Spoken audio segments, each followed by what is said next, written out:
철문은 안에서 밖으로 밀려나오는 바닷바람을 못 이기고 얇은 비늘처럼 떨렸다. 오후 2시 늘 그 시간이었다. 한 손으로 리어카 손잡이를 움켜쥔 노인은 다른 손으로 봉투를 쥐고 있었다.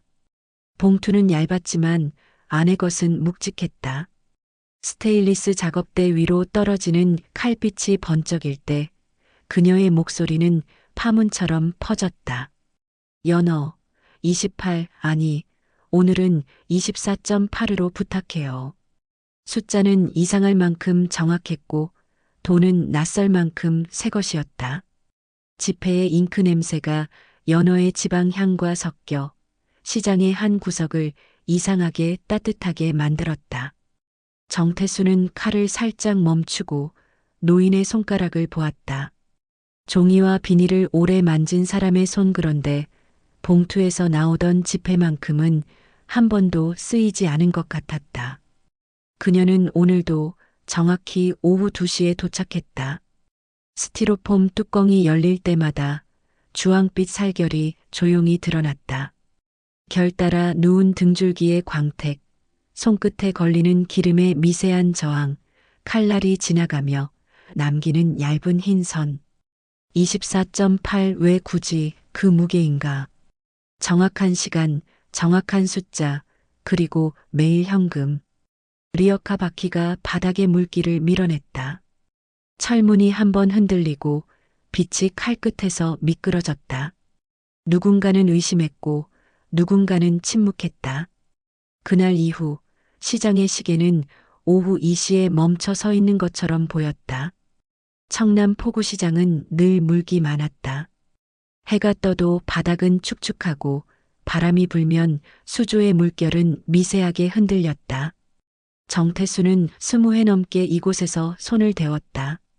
비늘은 손톱에, 소금은 팔꿈치에, 비린 향은 겨울 점퍼에 스며들었다. 사람들은 가끔 냄새를 핑계로 시장을 외면했지만 그는 그 냄새로 하루의 길이를 가늠했다. 그날 철문이 한번 울렸다. 노인은 문턱을 넘을 때 리어카의 앞바퀴를 살짝 들어 올렸다. 그 자세는 익숙했다. 골목의 턱, 보도의 금, 배수구의 쇠 그물 한 번도 그녀를 멈춰 세우지 못한 것처럼. 어서 오세요. 말은 늘 같았지만 눈길은 조금씩 달랐다. 정태수는 손에 물기를 털며 수조 쪽으로 몸을 틀었다. 연어는 새벽에 들어온 귀양배에서 막 내렸고 얼음은 아직 물로 변하지 않은 채 고운 소리를 냈다. 그녀는 잠깐 숨을 고르고 수조 안에서 빛을 한참 바라보다가 봉투를 꺼냈다. 봉투는 오래 쓰인 것처럼 접힌 자국이 많았으나 안쪽의 지폐는 낡지 않았다. 끝이 지나치게 똑바른 사각형, 가장자리에 미세한 털림이 없는 섬유, 잉크 냄새가 공기보다 먼저 도착하는 듯한 느낌. 그녀는 손끝으로 지폐를 세는 대신 무게를 재듯 한 줌씩 나누어 꺼냈다. 소리가 거의 나지 않았다. 비닐 위에 놓는 순간에만 아주 작은 공기의 울림이 있었다. 오늘도 24.8 맞으시죠? 정태수는 숫자를 확인하는 척 그녀의 눈을 잠깐 보았다. 한쪽 눈꼬리가 더 내려앉아 있었다. 피곤의 무게는 대개 눈꼬리부터 온다. 그녀는 짧게 고개를 끄덕였다. 머리뼈는 수프용으로 따로, 배살은 얇게, 등살은 조금 두껍게. 그리고 자투리는 모아서 따로 싸주세요. 요청은 늘 같았고 더해지는 말은 거의 없었다. 간혹, 아주 간혹, 오늘 얼음이 참 많네요 같은 말이 끼어들었다. 정태수는 칼을 들어 결을 읽듯 살을 밀었다. 연어의 살은 광어보다 말이 많았다. 칼이 지나가는 곳마다 기름이 미세하게 번졌고 주황빛은 칼끝을 따라 길어졌다. 얇게 잘린 조각들이 비닐 위에서 잠깐 숨을 쉬었다. 가게 구석의 의자는 그녀의 자리였다. 다른 손님이 와도 그 시간만큼은 아무도 그 의자에 앉지 않았다. 처음엔 우연, 다음엔 배려, 그 다음엔 약속이 된다. 그녀는 그 의자에 앉아 정면을 본다. 창밖도 사람도 가격표도 보지 않는다. 마치 시간을 똑바로 보는 사람처럼. 오후 2시. 시계 초침은 의자와 작업대 사이를 왕복한다. 정태수는 포장 비닐에 공기를 살짝 빼고 가장자리를 2번 접는다. 얼음은 굵은 것과 잔 것을 섞어서 살의 모서리가 다치지 않게 둔다. 스티로폼 뚜껑을 닫을 때 나는 둔한 소리 그 소리 다음에 그녀는 봉투에서 마지막 묶음을 꺼낸다. 오늘도 현금으로. 말끝이 가볍지 않았다. 현금이라는 단어가 공기 중에서 잠깐 무거워졌다가 지폐가 건네지면서 사라졌다. 정태수는 지폐를 세지 않는다. 확인하는 척 눈으로 숫자를 훑 때 손가락으로 종이를 만지지 않는다. 대신 계산기 옆에 작은 공책에 24.8과 1400을 적는다. 날짜 옆엔 작은 점을 찍는다. 점은 하루의 점, 그녀의 점, 그리고 시장의 점. 리어카는 늘 같은 자리에 묶여 있었다. 손잡이는 검은 테이프로 여러 번 감겨 있었다. 한쪽 바퀴는 살짝 흔들렸고 움직일 때마다 금속이 낮게 운다. 스티로폼 박스 2개를 실으면 리어카의 앞부분이 아주 조금 내려앉는다. 그녀는 자세를 더 낮춰 허리를 더 굽힌다. 그 자세는 이 시장의 오래된 사람들에게 이상한 존경을 불러왔다. 처음 그녀가 나타난 날 사람들은 고개를 갸웃했다. 둘째 날 일부는 눈을 피했다. 셋째 날 몇몇은 서로의 어깨 너머로 눈짓을 주고받았다. 넷째 날 반찬가게 주인은 그녀의 봉투를 힐끗 보았다. 다섯째 날 정육점의 사내가 멀리서 리어카 바퀴를 한번 바라보았다. 그리고 여섯째 날 비가 내렸다. 비는 시장 천장에 작은 북소리를 만들었다. 그녀는 우산이 없었다. 점퍼의 어깨가 일찍 젖었고 젖은 천은 몸의 각을 더 선명하게 드러냈다. 정태수는 작업대 아래 두었던 마른 수건을 꺼내 건넸다. 그녀는 수건으로 얼굴만 한번 닦았다. 그것으로 충분하다는 듯 의자에 다시 앉아 정면을 보았다. 비는 잠깐 굵어졌고 냄새는 더 선명해졌다. 연어의 향은 비를 만나면 유난히 따뜻해진다. 그는 그렇게 느꼈다.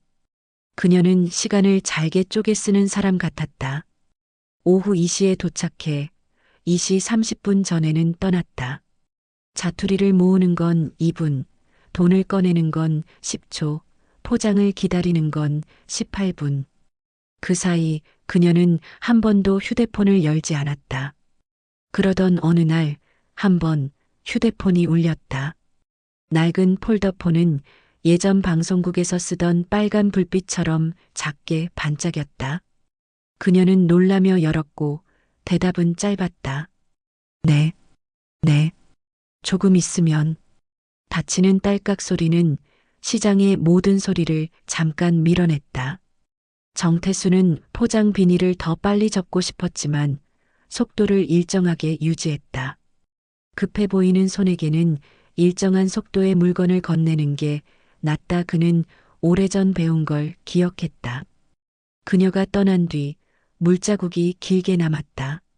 리어카 바퀴가 지나간 자리엔 얼음이 조금 더디게 녹았다. 정태수는 걸레를 가져와 물을 모았다. 걸레를 짜는 동안 그의 귀는 시장의 다른 구석으로 갈라졌다. 정육점 쪽에서 들려오는 칼등의 둔탁한 소리, 반찬 가게에서 튀김이 마지막으로 내는 작은 한숨, 과일 가게에서 박스 테이프가 뜯기는 소리. 모든 소리는 바다로부터 온 것이었고 바다로 다시 돌아가는 것 같았다. 그녀가 연어를 처음으로 24.8kg 주문한 날 정태수는 숫자를 한 번 더 적었다. 그 전날엔 20, 그 다음 날엔 23, 어느 날부턴가 24.8이 고정되었다. 저울의 바늘은 늘 그 숫자 위에서 마침표를 찍었다. 한 번도 24.7도, 24.9도 아니었다. 그는 그 정밀함이 조금 무서웠다. 왜냐하면 정밀함은 대개 이유를 숨기고 있기 때문이다. 시장에는 소문이 빠르게 번졌다가 느리게 굳었다. 누군가는 그 돈이 복지단체에서 나오는 거라고 했고, 누군가는 도시 바깥의 큰 식당에서 몰래 도매를 부탁한 거라고 했다. 다른 누군가는 그냥 운이 좋은 사람의 기이한 취향이라고 정리했다. 정태수는 아무 말도 하지 않았다. 대신 수첩의 점을 하루에 하나씩 더했다. 어느 저녁 바람이 봄처럼 불던 날이었다. 그는 시장을 한 바퀴 돌았다. 정육점 사내는 그를 보자 칼을 잠깐 멈추고 턱으로 인사를 했다. 그분 오늘도 오셨죠? 사내의 말투엔 궁금이 아니라 확인이 있었다. 응. 그는 고개를 끄덕였다. 오늘은 등심 쪽이 많이 나갔어. 사내가 덧붙였지만 그것은 그분과는 상관없는 이야기였다. 정태수는 그저 시장의 온도를 확인하고 싶었다. 사람들은 같은 시간을 서로 다르게 견딘다. 다음 날 그녀는 조금 늦었다. 2분, 3분, 5분 시간은 길지 않았지만 늘 정확한 시간에 맞춰 살아온 사람들의 눈은 작은 엇박에도 시끄러워졌다. 문이 열리고 그녀가 들어왔다. 숨이 조금 가빴다. 손등에는 반창고가 붙어 있었고 봉투는 어제보다 얇았다. 그러나 지폐는 여전히 새 것이었다. 그녀는 의자에 앉기 전에 한 번 뒤를 돌아보았다.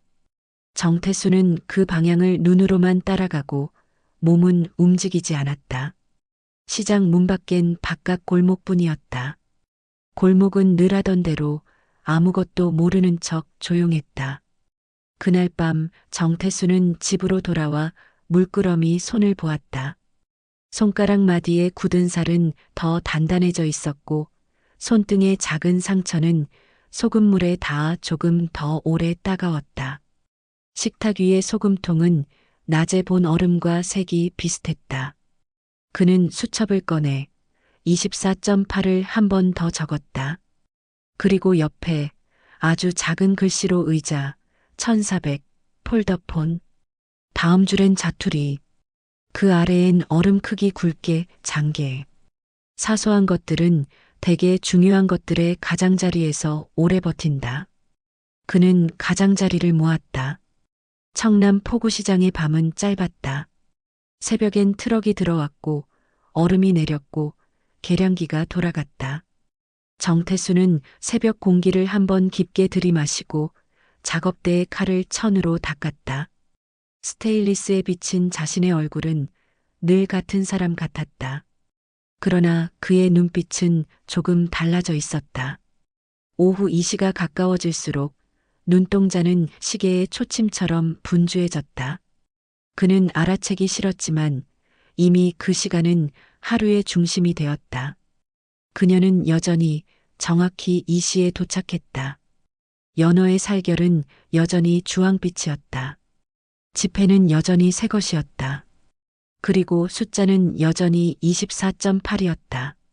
어느 날 시장 한가운데를 가로지르던 바람이 방향을 바꾸었다. 등 뒤에서 앞으로, 앞에서 옆으로. 바람은 방향을 바꿀 때 종종 냄새를 섞어 놓는다. 그날 정태수는 연어가 아니라 사람 냄새를 먼저 맡았다.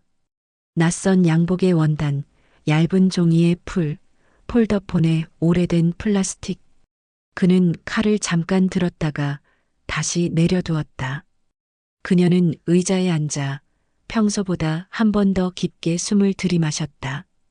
그리고 아주 작은 소리로 말했다. 오늘은 조금만 빨리 부탁해요. 정태수는 고개를 끄덕이며 정상의 속도로 칼을 움직였다. 빨리라는 부탁에 일정이라는 답. 살은 흐트러지지 않았고 비닐은 소리를 내지 않았다. 칼끝이 마지막 조각을 밀어냈을 때 시계는 2시 18분을 가리켰다. 그녀는 봉투를 꺼냈다. 지폐의 모서리가 빛을 한 번 잡았다 놓았다. 그 빛은 작업대 위에 아주 짧은 그러나 또렷한 선을 남겼다. 리어카 바퀴가 철문을 통과했다. 물자국은 오늘도 길게 남았다.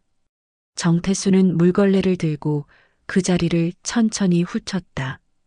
걸레는 물을 모았고 물은 작은 소리를 냈다. 그 소리는 멀리 수족관의 공기방울 소리와 섞였다. 그는 소리를 듣고 빛을 보고 메모를 한 줄 더 늘렸다. 24.8 1400 빨리 폴더폰 반창고. 그날 밤 그는 또 한 장의 종이를 꺼냈다. 수첩은 작았고 종이는 얇았다. 그는 맨 아래에 아주 작게 적었다. 따라가지 말 것. 그리고 한 칸 띄워 적었다. 내일도 이 시. 다음 날 아침 얼음은 평소보다 밝았다. 빛은 칼끝에서 시작해 작업대 모서리까지 끌려갔다.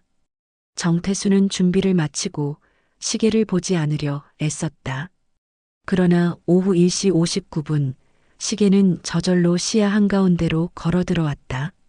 문이 열렸다. 그녀가 들어왔다. 그리고 시장의 공기가 아주 미세하게 바뀌었다. 그 변화는 말로 하기 어렵다. 가끔 사람은 공기로 먼저 말한다. 그녀의 공기는 조금 더 얇았다. 숨이 반박자 빠르게 오르내렸고 어깨가 아주 조금 더 올라갔다. 그녀는 의자에 앉아 정면을 봤다. 그러나 오늘은 정면이 아닌 시간의 옆모습을 본 것처럼 보였다. 정태수는 칼을 들었다. 칼날이 살결에 닿는 순간 그는 이상한 평온을 느꼈다. 어떤 날은 정확함이 사람을 달래준다. 24.8의 정확함, 이 시의 정확함, 비닐 접기의 정확함. 정확함은 누군가에게는 숨 쉴 틈, 누군가에게는 버팀목, 누군가에게는 마지막 약속이 된다. 그는 오늘도 정확했다. 그리고 그녀는 오늘도 감사합니다라는 말을 남기지 않았다. 그녀의 침묵은 늘 같은 자리에 앉아 있었다. 리어카가 돌아나갈 때 정태수는 창문 너머로 그녀의 등을 보았다. 구부정한 등, 테이프로 감긴 손잡이, 물에 젖어 반짝이는 바닥. 모든 것은 매일 같았고 그래서 더 낯설었다. 그는 물걸레를 들었으나 오늘은 물자국을 닦지 않았다. 자국이 남아있는 편이 더 나을 것 같았다. 사라지는 것보다 남아있는 것이 덜 무서웠다. 그날 저녁 시장의 불이 하나씩 꺼질 때 그는 반찬가게 쪽 골목으로 걸었다. 기름 냄새가 저녁 공기 위로 얇게 펼쳐졌다. 가게 주인이 그를 보자 웃었다. 오늘도 오셨네, 사장님. 그는 고개를 끄덕였고 그녀에 대한 말은 꺼내지 않았다. 가게 주인은 마치 이미 답을 알고 있는 사람처럼 고개를 숙였다. 사람들은 말하지 않아도 같은 것을 본다. 밤은 다시 짧아졌다. 새벽엔 얼음이 오고 오전엔 손님이 오고 오후엔 그녀가 온다. 그 사이사이로 시장의 시간은 어김없이 흐른다. 정태수는 수첩의 마지막 페이지를 넘겼다. 페이지가 닿으면 새 수첩을 꺼낼 것이다. 메모는 계속될 것이다. 점과 숫자, 아주 작은 단어들로. 그는 아직 모른다. 그러나 그 모름은 곧 알게 될 것이라는 예감과 닮아 있다. 그리고 다음 장의 빈 칸 위에서 시계 초침이 아주 작게, 그러나 확실하게 소리를 냈다. 딸깍. 그날은 이상하게 바람이 찼다. 포구 쪽에서 부는 바람은 늘 비린 향을 실어오지만 그날은 바람 속에 조금 다른 냄새가 섞여 있었다. 쇠 냄새 같기도, 젖은 장작 냄새 같기도, 오래된 서랍을 열었을 때 나는 먼지 냄새 같기도 했다. 정태수는 바람이 시장의 천막 사이를 스치며 내는 미세한 소음에 귀를 기울였다. 그 소리는 묘하게 리듬이 있었고 그 리듬이 마음속에서 시간을 더 크게 울렸다. 이 시가 가까워질수록 그는 이유 없이 긴장이 되었다. 칼을 닦는 손이 조금 더 천천히 움직였고 얼음을 버릴 때의 동작도 평소보다 부드러웠다. 사람이 무엇을 예감할 때 몸이 먼저 조용해지는 건 어쩌면 인간의 오래된 본능인지도 몰랐다. 문이 열렸을 때 세 번째 칼집을 내던 순간이었다. 철문이 끽 하고 들리는 정도가 아니라 마치 안쪽의 공기마저 찢어낼 만큼 길게 울렸다. 그녀가 들어왔다. 늘 같은 코트, 같은 신발, 같은 손. 그러나 오늘은 그녀의 걸음에 아주 얕은 비틀림이 있었다. 왼쪽 발목이 아닌데도 왼쪽으로 무게가 실리는 느낌. 그 차이를 알아볼 수 있는 사람은 몇 없었고 그 몇 안 되는 사람 중 하나가 정태수였다. 그녀는 의자까지 걷는 동안 3번 멈칫했다. 그 멈칫은 의도적인 멈춤이 아니었다. 몸이 잠깐씩 균형을 잃는 순간들이었다. 지금까지 단 한 번도 그런 적이 없었던 노인이었다. 괜찮으세요? 정태수는 빠르게 말하지 못하고 조심스럽게 말했다. 그녀는 손을 흔들어 보였다. 괜찮다는 의미의 손짓이었지만 손등의 떨림은 그 말과 맞지 않았다. 오늘도 24.8 부탁해요. 숫자는 똑같았다. 그러나 목소리는 더 낮고 더 가벼웠다. 문장 사이에 공백이 조금 더 길었다. 정태수는 저울을 꺼내면서도 그녀의 숨소리를 들었다. 처음에는 들리지 않았지만 조금 지나자 아주 작고 빠른 숨이 들렸다. 숨이 익숙하지 않았다. 시장 소음 속에서 숨소리를 듣기란 쉬운 일이 아니었다. 연어의 살을 자르는 그의 손끝은 평소보다 더 고요했고 그녀의 시선은 평소보다 더 깊었다. 그녀는 정면을 보는 것이 아니라 정면 너머를 보는 듯한 눈이었다. 표정은 가라앉아 있었고 그녀의 눈동자 속에는 마치 오래된 창문 위에 얇게 내려앉은 먼지처럼 빛이 닿지 않는 부분이 있었다. 그는 순간적으로 불편해졌다.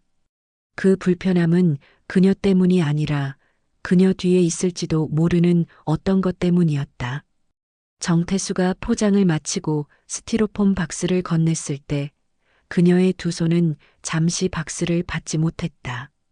박스가 공기 중에서 아주 잠깐, 그러나 확실하게 떠 있었다. 그녀는 겨우 손을 다시 올려 박스를 받았다. 손목에 힘이 없었다. 손등의 피부는 더 얇아졌고 핏줄은 바싹 올라와 있었다. 그녀가 지폐를 꺼낼 때 하나가 바닥으로 떨어졌다. 바닥에 닿는 소리는 보통 지폐가 내는 소리가 아니었다. 새 지폐가 아니라 무거운 종이에 가까운 소리였다. 정태수는 그걸 주워 넘겨주었다. 손이 닿는 순간 지폐에서 느껴진 온도는 이상하게 차가웠다. 사람 손이 몇 번만 만져도 따뜻해지는 것이 돈인데 그 지폐는 마치 금고 속에서 바로 꺼낸 듯 차갑고 건조했다. 그녀는 인사를 하지 않고 떠났다. 그리고 그날은 리어카를 끄는 속도가 평소보다 2배는 느렸다. 수조 앞에 얼음이 녹아 생긴 물자국을 지나갈 때마다 바퀴가 물을 밀어내며 작게 흔들렸다. 그 흔들림은 마치 그녀의 걸음을 따라가는 듯 보였다. 정태수는 그녀가 시장 모퉁이를 돌아 사라질 때까지 숨을 쉬지 못했다.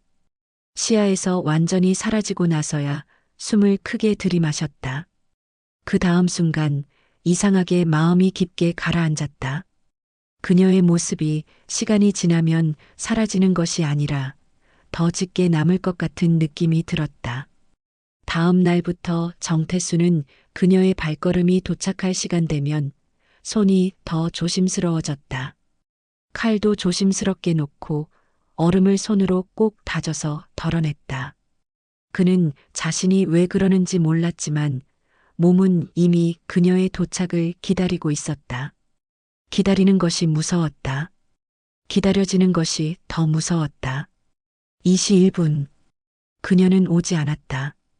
정태수는 작업대를 정리하는 척하며 계속 시계를 보았다. 2시 3분. 문은 열리지 않았다. 2시 6분. 손님이 들어왔지만 그는 무의식적으로 문만 보았다. 2시 9분. 그는 칼을 잘못 내려놓았다. 칼끝이 스테인리스에 닿으며 금속성 울림을 냈다. 그 울림이 시장을 한번 긁고 지나갔다. 그리고 2시 10분이 되려는 순간 문이 조용히 열렸다. 그녀가 들어왔다. 그러나 오늘 그녀는 리어카를 끌고 있지 않았다. 양손은 빈손이었고 숨은 더 가빠 보였다. 꼭 무언가를 두고 온 것처럼 아니면 무언가를 잃어버리고 온 사람처럼 보였다. 정태수는 말없이 바라보았다. 그녀는 아주 오래 서 있다가 작게 말했다. 오늘은 조금 줄여주세요. 정태수의 손이 멈췄다. 얼마로요? 그는 조심스럽게 물었다. 그녀는 잠시 생각하는 듯 했지만 사실 어떤 숫자도 계산하지 못하는 표정이었다. 그래도 대여섯, 아니 20 아니 그냥 오늘은 24.8로 하세요. 그녀의 목소리가 마지막에 무너졌다. 말이 아니라 버릇처럼 나오던 숫자가 입에서 먼저 나오는 것 같았다. 그 숫자만큼은 그녀를 지탱하는 것 같았다.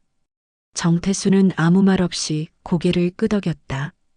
그녀의 뒷모습을 보며 24.8이라는 숫자가 도대체 무엇이길래 그녀를 붙잡고 있는지 궁금해졌다. 그녀가 떠난 뒤에도 그는 한참 동안 가게 문 앞에서 서 있었다.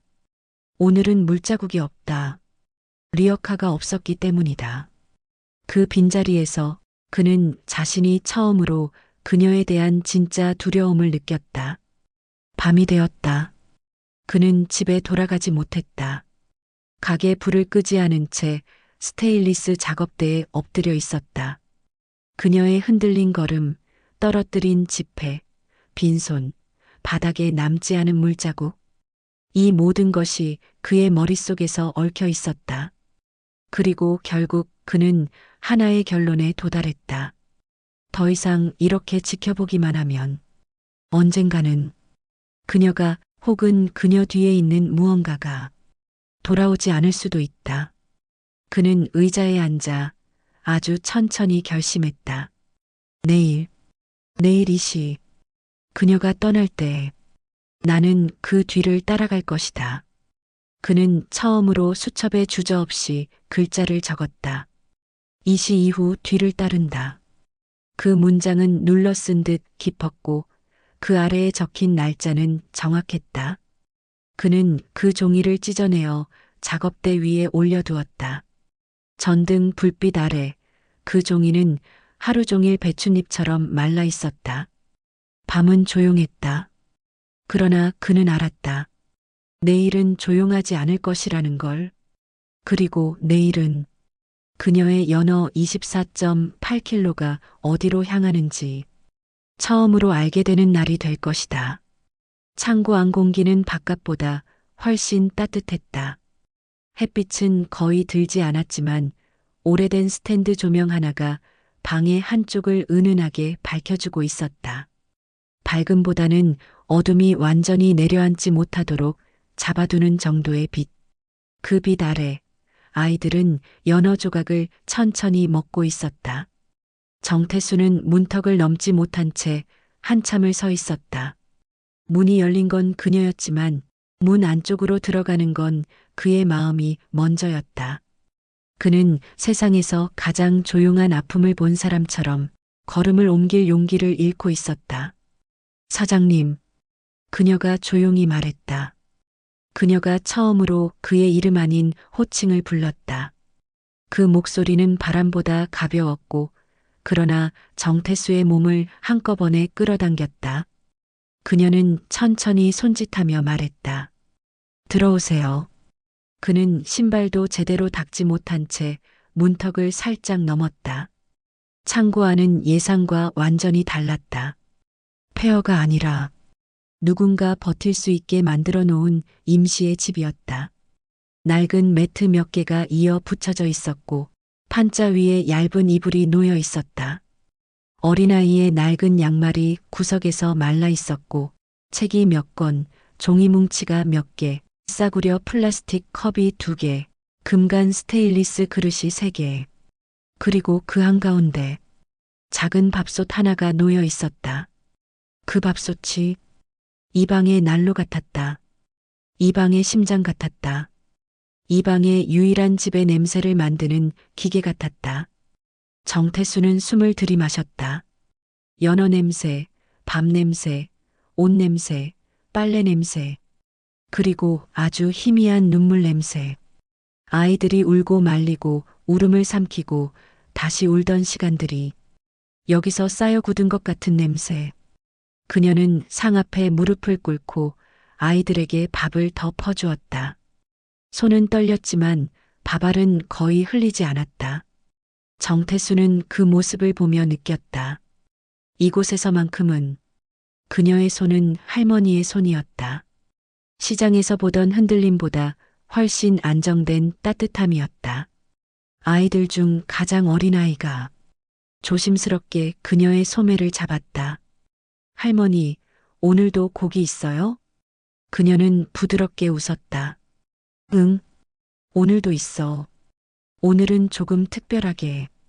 특별한 건 연어가 아니라 그녀가 살아서 돌아왔다는 사실일지도 모른다는 표정이었다. 아이는 그녀의 손을 꼭 잡았다. 그 손은 얇고 차가웠다. 그러나 아이는 그 차가움을 두려워하지 않았다. 어쩌면 그 차가움조차 자신을 지켜주던 손의 일부라고 생각하는 듯 했다. 정태수는 더 이상 참을 수 없었다. 여긴 아이들은 어떻게 해? 그는 질문을 마저 잊지 못했다. 그녀는 손을 멈추고 천천히 고개를 들었다. 그 눈빛은 오래된 창문처럼 흐릿했지만 그 안에는 젖은 바람 같은 아픔이 깊게 가라앉아 있었다. 저 아이들은 다 올 곳이 없어요. 그녀는 천천히 말을 이어갔다. 하나는 집에서 가출했고, 하나는 엄마가 병원에 있고, 하나는 아빠가 멀리 떠났고, 또 하나는 어디서 온 건지 말도 잘 못해요. 정태수는 숨을 삼켰다. 말을 하지 않으면 말을 삼킨 사람의 심장은 더 크게 울린다. 여기서 다 같이 지내요. 그녀는 시선을 아이들에게 옮겼다. 내가 데려왔어요. 하나씩 길에서 보고 공원에서 보고 시장 근처에서 떨고 있던 애들도 있고 그냥 버려진 아이들이에요. 정태수는 깜짝 놀랐다. 경찰에 신고라도. 그녀가 고개를 아주 강하게 저었다. 숨을 끊어낼 듯한 단호함이었다. 아니에요. 신고하면 얘들은 나눠져요. 따로따로 보내져요. 어떤 애는 더 나쁜 곳으로 가요. 그녀의 목소리는 떨렸지만 사실을 말하는 말이었다. 나는 그게 더 무서웠어요. 아이들은 조용히 밥을 씹고 있었다. 그들이 이 대화를 이해하는지조차 알 수 없었다. 하지만 그들은 이곳이 자신들이 머물 수 있는 유일한 장소라는 것만은 알고 있는 듯 했다. 정태수는 손에 힘을 주었다. 말을 하려 했지만 말은 밖으로 나오지 않았다. 대신 가슴 안쪽이 깊게 흔들렸다. 그럼 연어 그 많은 양은? 그녀는 작은 웃음으로 답했다. 아이들은 많이 먹어요. 웃음은 미세하게 떨렸고 이야기를 시작하는 사람의 긴장 같은 것이 섞여 있었다.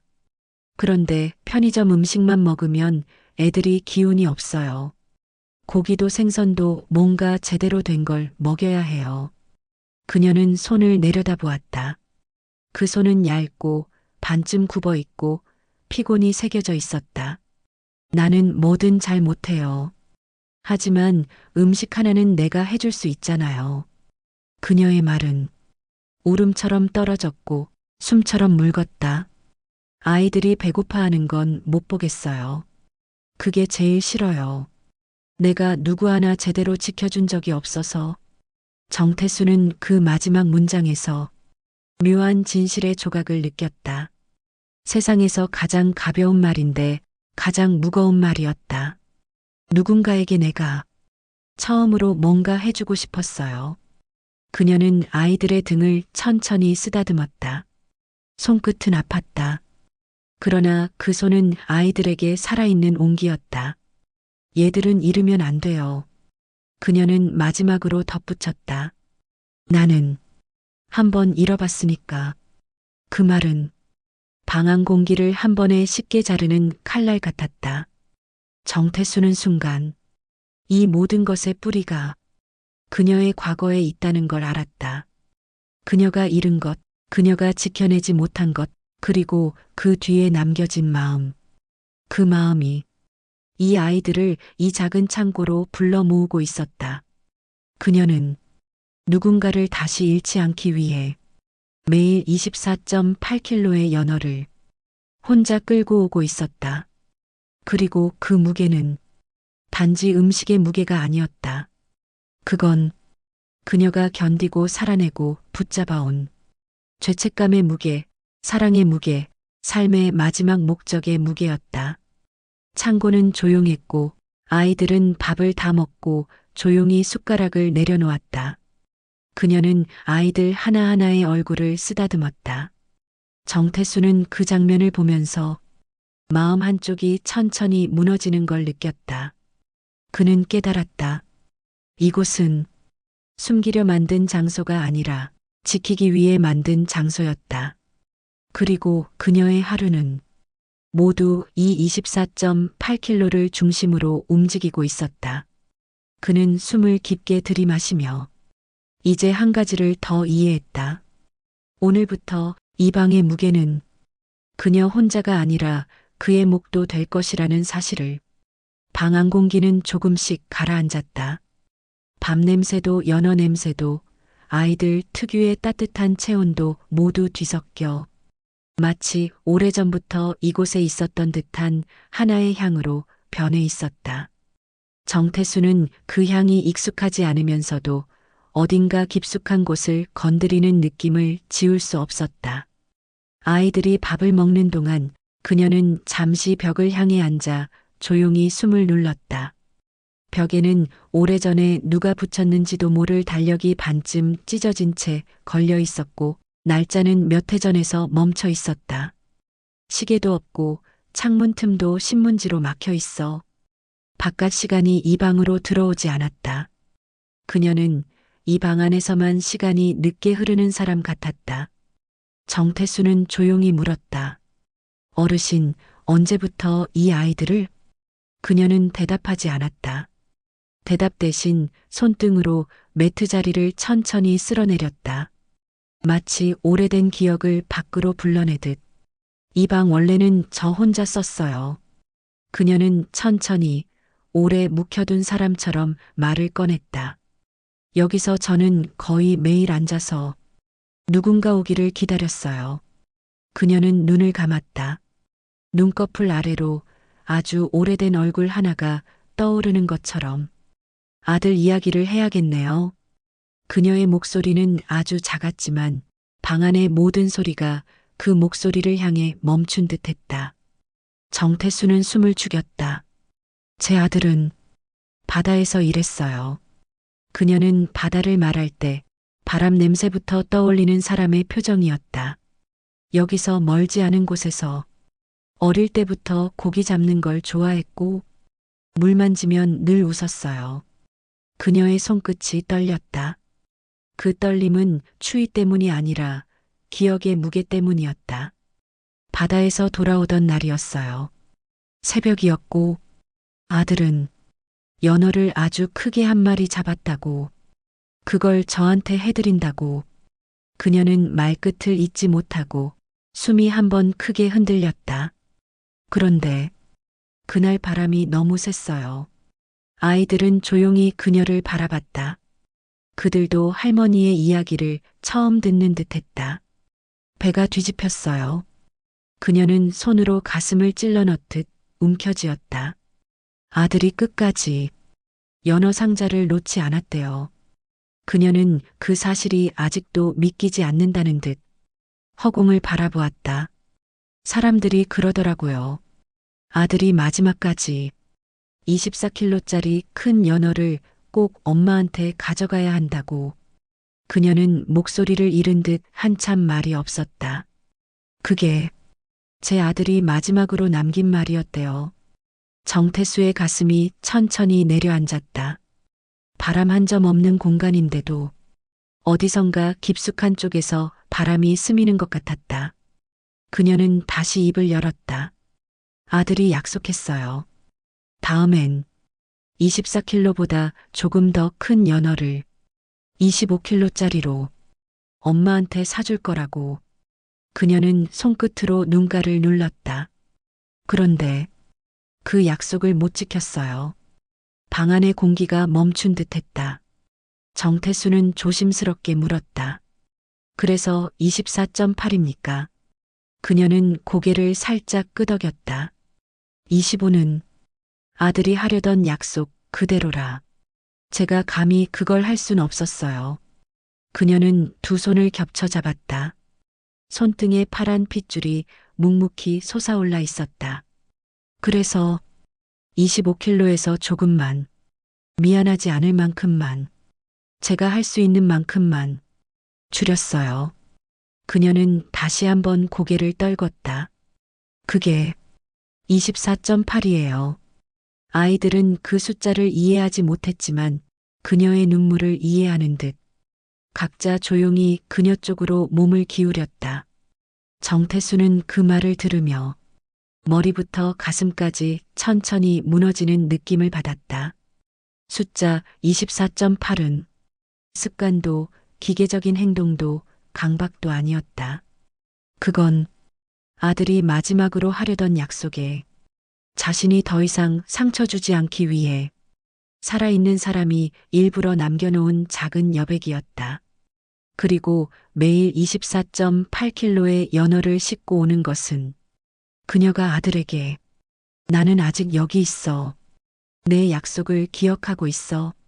라고 말하는 방식이었다. 침묵이 방 안을 채웠다. 아이들은 그런 그녀의 어깨에 조용히 기대었고 그녀는 그 작은 어깨들을 마치 잃어버린 아들의 온기가 다시 돌아온 것처럼 천천히 감싸 안았다. 정태수는 그 장면을 보며 이제 완전히 이해했다. 그녀는 아들을 지키지 못한 날부터 아이들을 지키는 사람으로 변한 것이었다. 그리고 24.8은 단순한 무게가 아니라 그녀가 매일 살아남기 위해 붙잡고 있는 생의 이유였다. 그는 문틈에서 새어 들어오는 약한 빛을 보며 느리게 뚜렷하게 생각했다. 오늘부터 이 무게는 더 이상 그녀 혼자의 것이 아니라고. 창고에서 나온 뒤 골목의 공기는 유난히 차갑게 느껴졌다. 정태수는 리어카 손잡이를 붙잡고 서 있었지만 그의 손 안에 남은 건 차가운 쇠의 감촉이 아니라 방 안에서 본 장면들의 온도였다. 아이가 숟가락을 들던 작은 손, 그녀가 떨리는 손으로 조각을 나누던 모습, 그리고 24.8이라는 숫자에 담긴 아들의 마지막 흔적. 그 모든 것이 정태수의 가슴 속 어딘가에 깊게 스며 있었다. 그날 이후 그는 매일 이 시가 오는 것이 더 이상 두렵지 않았다. 오히려 이 시가 되어 그녀가 나타나지 않으면 심장이 먼저 무너질 것 같았다. 하지만 이제 그 두려움은 현실처럼 다가오고 있었다. 다음 날 정태수는 그녀의 도착 시간보다 조금 더 일찍 가게 앞을 쓸고 있었다. 오늘만큼은 가게 정리가 아니라 마음을 정리하는 움직임에 가까웠다. 1시 57분. 아직 바람만 불고 있었다. 리어카 바퀴의 소리도 그녀의 발걸음도 들리지 않았다. 1시 59분. 정태수는 손에 쥐고 있던 빗자루를 제대로 잡지 못했다. 손끝이 미세하게 저려왔고 무엇인가가 천천히 가슴 밑을 누르는 것처럼 답답했다. 2시 0분. 문은 열리지 않았다. 2시 3분이 되었을 때 처음으로 가슴 깊은 곳에서 아주 작은 공포가 일렁였다. 그리고 2시 5분. 문이 천천히 열렸다. 그녀였다. 그러나 오늘은 평소의 조용한 늦음이 아니라 무너지는 걸 억지로 버티는 늦음이었다. 그녀의 머리는 조금 눌려 있었고 코트 단추는 하나가 풀려 있었다. 손에는 지폐가 없었고 리어카도 없었다. 그녀는 걸음 한 번, 숨 한 번, 걸음 한 번, 숨 두 번. 그렇게 힘겹게 정태수에게 다가왔다. 어르신 괜찮으십니까? 정태수는 거의 달려가듯이 손을 받쳐들었다. 그녀는 아무 말 없이 잠시 버텼다.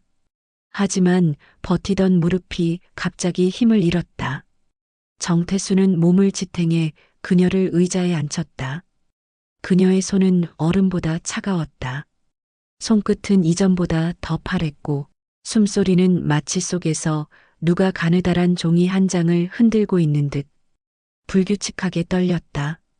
오늘은 24.8 못 가져왔어요. 그녀는 그 말이 수치스럽다는 듯 숨을 한 번 크게 들이켜 삼켰다. 정태수는 고개를 저었다. 괜찮습니다. 그런 게 아니라 어르신 어제보다 더 안 좋으십니다. 그녀는 잠시 눈을 감고 있다가 손등으로 이마를 가렸다. 손바닥엔 미세하게 진 땀방울이 있었다. 몸이 좀 피곤해서 그래요. 그 말은 억지로 꺼낸 문장처럼 느껴졌다. 하지만 정태수는 알고 있었다. 피곤이 아니었다. 그녀는 어제보다 한 해는 더 늙어 보였다. 그녀가 오지 않은 날들을 상상하고 싶지 않았지만 정태수의 마음속에서는 이미 불길한 그림자가 짙어지고 있었다. 그녀는 잠시 숨을 추스른 뒤 말을 꺼냈다. 오늘 애들한테 줄 게 없어요. 그 말만큼 그녀를 괴롭게 만드는 문장은 없었다. 괜찮습니다. 저도 갈게요. 그녀는 고개를 가로저었다. 사장님 안 돼요. 여긴 아무도 오면 안 되는 곳이에요. 어제 저를 들여보내지 않았습니까? 그가 나지막이 말했다. 그녀는 잠시 말을 잃었다. 그 말이 사실이기에 다시 부정할 수도 거부할 수도 없었다. 조용한 침묵 끝에 그녀는 고개를 천천히 끄덕였다. 그럼 오늘만. 그 말은 오늘이 마지막 일 수도 있다는 의미처럼 들렸다. 창고로 가는 길은 어제보다 더 고요했다. 골목의 벽은 더 차가웠고 햇빛은 더 얇았고 아이들의 웃음소리를 떠올리면 그녀의 걸음은 더 느려졌다. 정태수는 리어카 대신 손에 빈 스티로폼 상자를 들고 걸었다. 그녀가 오늘 연어를 사지 못한 이유를 그는 이미 알고 있었다. 창고 앞에 도착했을 때 그녀는 숨을 크게 들이마셨다. 잠시 멈춰 서는 동안 가슴이 규칙적으로 오르내리질 못했다. 열쇠를 꺼내려던 그녀의 손이 두 번 미끄러졌다. 열쇠 구멍 앞에서 세 번째로 떨렸을 때 정태수가 손을 덮어 열쇠를 돌렸다. 문이 열린 순간 안에서 들리는 소리가 있었다. 할머니, 아이들이 뛰어왔다. 너무 기쁘게, 너무 반갑게, 너무 안도한 목소리였다. 하지만 아이들은 곧 멈췄다. 그녀가 힘이 빠진 얼굴로 들어오자 아이들의 표정이 순간 굳어졌다. 할머니 어디 아파요? 왜 이렇게 늦었어요? 우리 기다렸는데. 그녀는 억지로 웃으며 아이들의 머리를 쓰다듬었다. 그러나 손이 떨려 아이의 머리결을 부드럽게 쓰다듬지 못했다. 아이들은 그 떨림을 느끼고 서로를 돌아보았다. 어린아이들은 말 대신 눈으로 걱정을 표현했고 조금 더 큰 아이는 입술을 깨물며 고개를 떨구었다. 정태수는 그 장면을 보고 뭔가가 가슴 쪽에서 부서지는 느낌이 들었다. 그녀는 아이들에게 작게 말했다. 이제 조금 힘들면 어떡하니? 아이들 앞에서는 절대 하지 않던 말이었다. 그녀는 조용히 덧붙였다. 할머니가 조금만 더 버틸게. 그 말은 마치 이미 오래전부터 끝을 생각하고 있었던 사람의 말이었다. 아이들은 더는 웃지 않았다. 한 아이가 그녀의 손등을 잡으며 말했다. 할머니, 우리 밥 없어도 돼요. 안 아프면 돼. 그녀는 그 말을 듣는 순간 숨을 크게 들이켰다. 그리고 잠시 흔들린 눈을 감았다. 그럴 순 없어. 그녀는 아주 단단하게 말했지만 그 단단함은 그녀의 몸을 지탱하는 힘보다 훨씬 커 보였다. 정태수는 조용히 상자를 열었다. 그리고 그 안에 넣어온 작은 생선 덩어리들을 꺼냈다. 연어는 아니었지만 아이들의 얼굴이 조금 밝아졌다. 그녀는 눈을 크게 뜨고 그를 바라봤다. 눈이었다. 말이 아니라 그 눈 속에는 감사와 미안함과 죄책감과 안도가 한꺼번에 흔들리고 있었다. 그녀가 말했다. 이러면 안 돼요. 사장님까지 힘들게 하면 안 돼요. 정태수는 고개를 저었다. 힘든 건 할머니 아닙니까? 그녀는 한참 대답하지 못했다. 그리고 아주 조용히 입을 열었다. 저는 이번 겨울 넘기기 힘들 거예요. 그 말은 그 어떤 경고음보다 그 어떤 충격보다 더 깊이 정태수의 가슴을 파고들었다. 아이들이 조용해졌다. 그 말이 어린 귀에 다가 닿지 않았겠지만 어떤 나쁜 것이 가까이 왔다는 것만큼은 느낀 듯했다. 그녀는 손으로 가슴을 눌렀다. 숨이 가빠졌다. 그리고 아주 조용히 말했다. 사장님, 혹시 제가 없으면 그 말을 끝까지 하지 못했다. 정태수는 손을 들고 말했다. 그런 말하지 마십시오. 그녀는 눈을 내리깔았다. 하지만 그 말은 이미 입 밖으로 나왔다.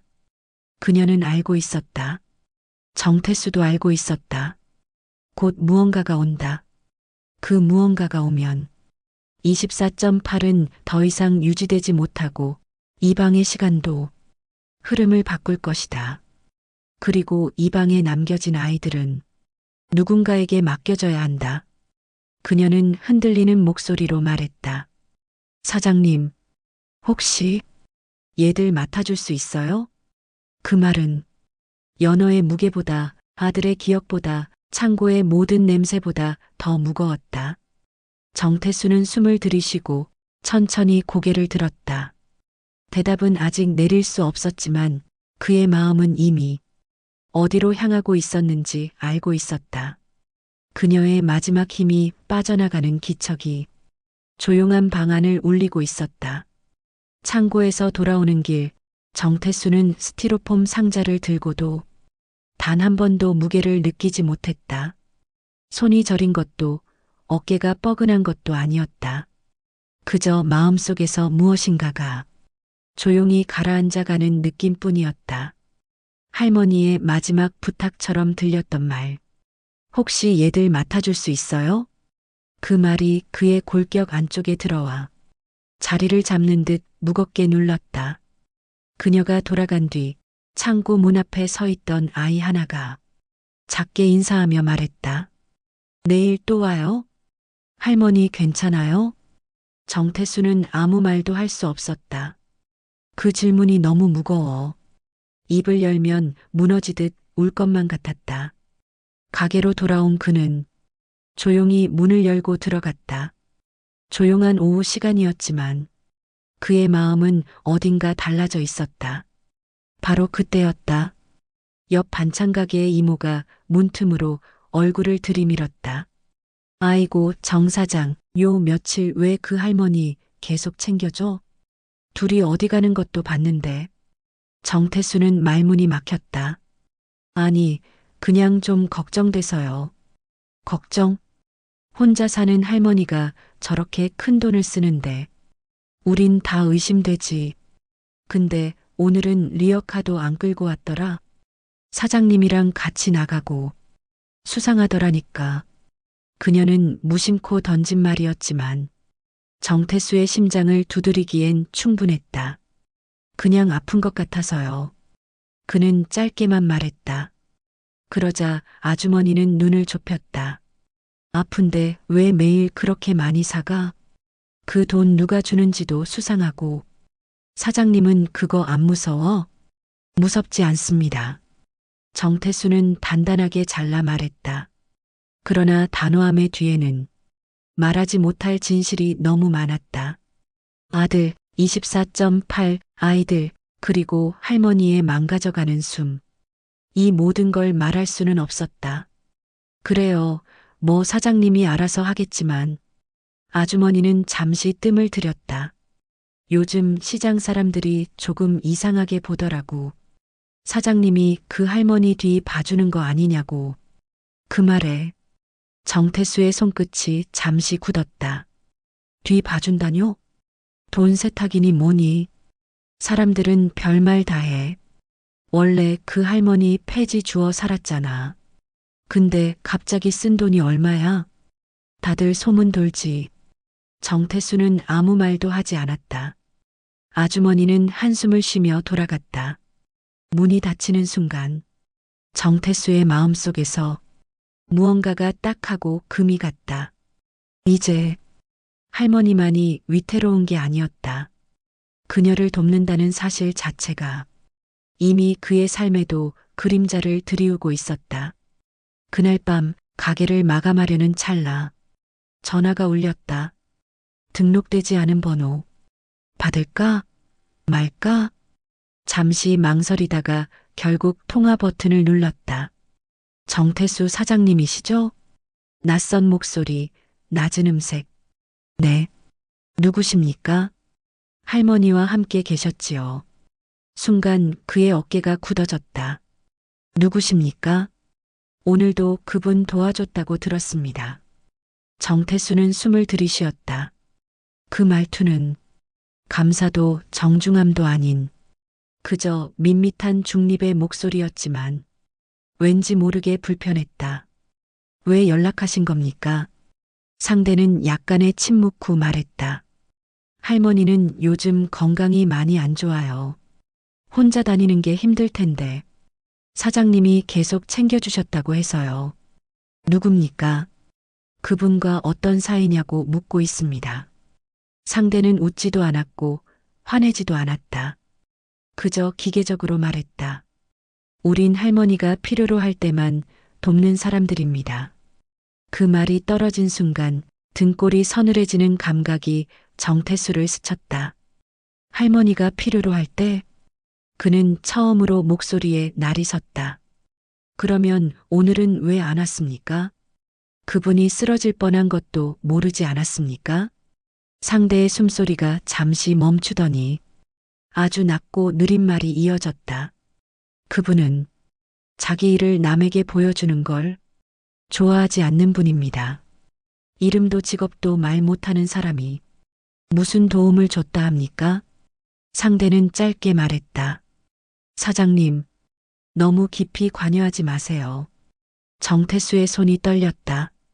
그 말은 경고처럼 들렸다. 혹은 그녀가 이미 오래전부터 어딘가와 얽혀 있다는 암시처럼 느껴졌다. 그 할머니, 당신들이 말하는 도움 때문에 지금 죽어가고 있습니다. 그가 말하자 상대가 낮게 중얼거렸다. 그러니까 더 깊이 들어오지 말라고 하는 겁니다. 뚝. 전화는 그렇게 끊겼다. 정태수는 잠시 아무 소리도 듣지 못했다. 세계가 정지한 것처럼 느껴졌다. 누군가 그녀 주변에서 오랫동안 무언가를 알고 있었고, 그녀를 관리하고 있었고, 그녀를 지켜보고 있었던 것. 그것이 그는 견딜 수 없었다. 그날 밤 그는 처음으로 할머니의 집 주소를 검색했다. 어디에 있는지 대략 알았지만 정확히 기록한 적은 없었다. 주소를 확인하는 동안 가슴이 조여들었다. 그녀는 그 골목에서 얼마나 오래 혼자 버텼을까? 아이들과 지내며 누구에게도 들키지 않으려 애썼을까? 누군가에게 이용당했을까? 누군가를 지키고 있었을까? 그리고 그녀의 생명이 얼마나 남았을까? 다음 날, 이 씨는 훨씬 전에 거리에는 이미 소문이 돌고 있었다. 그 할머니 어제 쓰러졌대. 정 사장이랑 어울리는 거 봤다. 둘이 어딘가 다니더라. 냄새나. 할머니가 돈 세탁하는 거 아니냐? 정 사장도 혹시? 그 말들은 아무도 확인하지 않았지만 이미 사실처럼 굴러다니고 있었다. 정태수는 그 모든 소리를 듣고도 대답하지 않았다. 그는 시장 사람들을 쳐다보지 않았다. 고개를 들지도 않았다.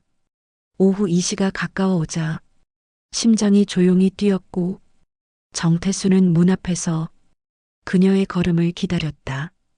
1시 58분. 조용했다. 1시 59분. 바람만 불었다. 2시 0분. 아무도 오지 않았다. 2시 1분. 정태수의 손이 서서히 흔들렸다. 2시 5분. 여전히 조용했다. 2시 6분. 그때 문이 열렸다. 하지만 그녀가 아니었다. 리어카를 끌던 아이 하나였다. 어제 봤던 아이였다. 손에는 작은 종이 한 장이 들려 있었다. 사장님, 그 아이가 숨을 몰아쉬며 말했다. 할머니 아파요. 정태수는 종이를 받았다. 손글씨였다. 떨린 글씨, 힘이 빠진 글씨. 태수 사장님, 미안해요. 오늘은 못 가요.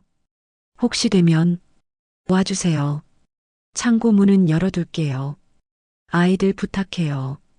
정태수는 종이를 쓰다듬었다. 손끝이 떨렸다. 오늘 할머니의 숨결이 어디쯤까지 갔는지 그는 알 것만 같았다. 그리고 그녀가 부탁한 마지막 말이 더는 미룰 수 없는 순간이 왔음을 그는 알고 있었다. 그녀에게 가야 했다. 지금, 바로 지금. 그는 장갑과 코트를 집어들고 문을 열어젖혔다. 어르신, 제가 갑니다.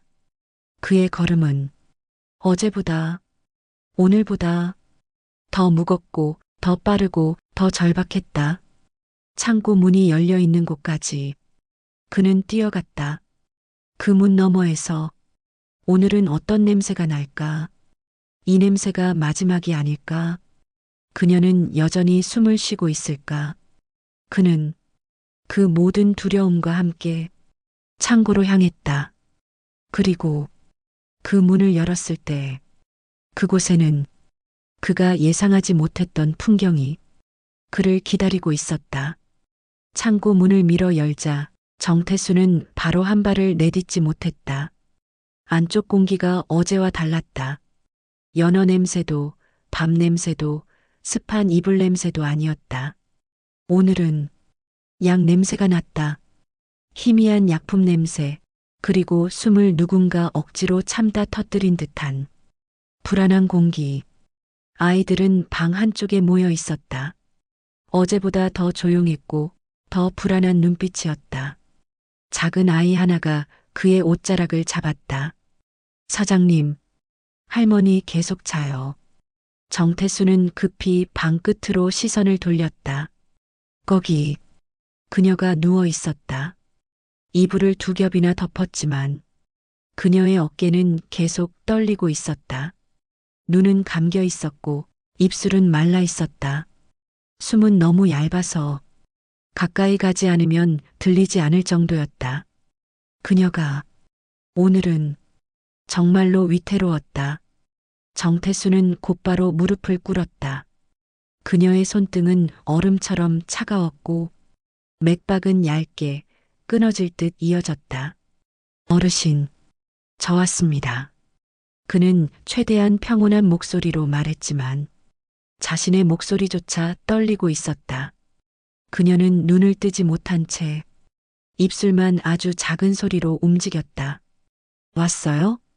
그 미세한 숨결을 듣는 순간 정태수의 눈이 뜨겁게 흔들렸다. 예, 왔습니다. 어르신, 지금 병원 가야 합니다. 그녀의 눈꺼풀이 미세하게 떨렸다. 하지만 고개는 끝내 천천히 아니라고 흔들렸다. 안 돼요. 안 됩니다, 어르신. 지금 정말 병원 가면 아이들 뺏겨요. 그 한 문장이 그의 말을 완전히 멈추게 했다. 그녀의 손이 힘없이 공중을 더듬어 아이들이 있는 방향을 가리켰다. 저 애들은 보호소 가면 다 헤어져요. 숨이 터질 듯 이어지지 않을 만큼 약해졌다. 내가 지켜야 하는데 그 말은 누군가에게 벼랑 끝에서 남기는 마지막 약속 같았다. 정태수는 그녀의 손을 감쌌다. 저도 있습니다. 이제 혼자 아닙니다. 그녀의 눈에서 작은 눈물이 흘렀다. 태수 사장님, 제가 오래 못 버텨요. 그녀의 손이 더 차가워졌다. 그러니까 아이들, 제발. 그 다음 말은 숨과 함께 부서져 들렸다. 부탁해요. 그 순간 정태수는 가슴 안쪽이 찢어지는 듯했다. 그녀는 이제 자신의 생명을 붙잡고 버티는 것이 아니라 아이들의 내일을 붙잡고 버티고 있었다. 아이들 쪽에서는 작게 흐느끼는 소리가 들렸다. 그들은 5명이 서로를 감싸 안고 있었다. 사장님, 가장 큰 아이가 낮게 말했다. 할머니가 아침부터 거의 못 일어났어요.